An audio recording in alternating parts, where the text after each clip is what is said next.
Good morning, everyone. I'm Dr. V. Senthil Kumar.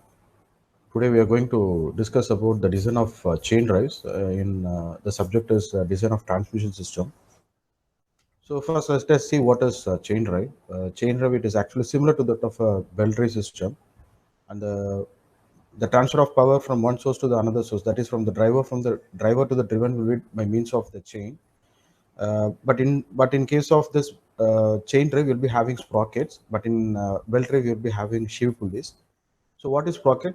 Sprocket is nothing but visible drive points, that is teeth on both the driver and the driven, and the chain will be wound over that, and it will be rotating over the sprocket. So this is chain drive. So regarding advantages and the disadvantages, first advantage is that the chain drive can transmit high power. It can able to work with accurate synchronizing, and at last, the main advantage is that it can work in a severe operating condition. That is, whether it is hot or abrasives, or a hot condition or wet condition, it can work in a severe operating condition. So these are advantages. Regarding disadvantages, it is less flexible than belt drives. It requires regular lubrication.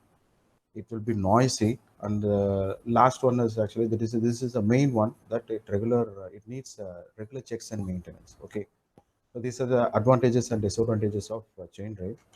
So coming to the design procedure, so first step is we have to select the transmission ratio I.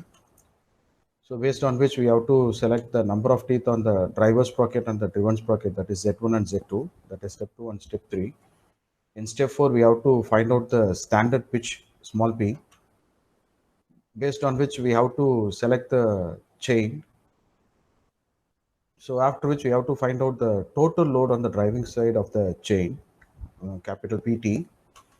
Then we have to find out the service factors, based on which we have to find out the design load in the next step. That is, total load into the service factor is going to be the design load. Next, we have to calculate the working factor of safety, from which we have to infer the check for safety. That is, if the working factor of safety is greater than that of the factor of safety, then the design will be safe. The next check is the bearing stress. We have to check for the bearing stress in the roller. Then we have to calculate the length of the chain. Then the exact center distance has to be found, and at last we have to calculate the sprocket diameter. So this is the design procedure. So let us see in detail about this design steps of procedure. The first step, we have to select the transmission ratio I, which will be taken from the page data book, page number 7.74 from 4.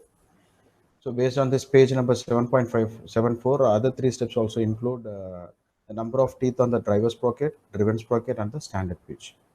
So in step 5, we have to select the chain based on the pitch we have found out in the previous step, from page number 7.71 to 7.73. In step 6, we have to calculate the total load on the driving side of the chain, that is capital PT.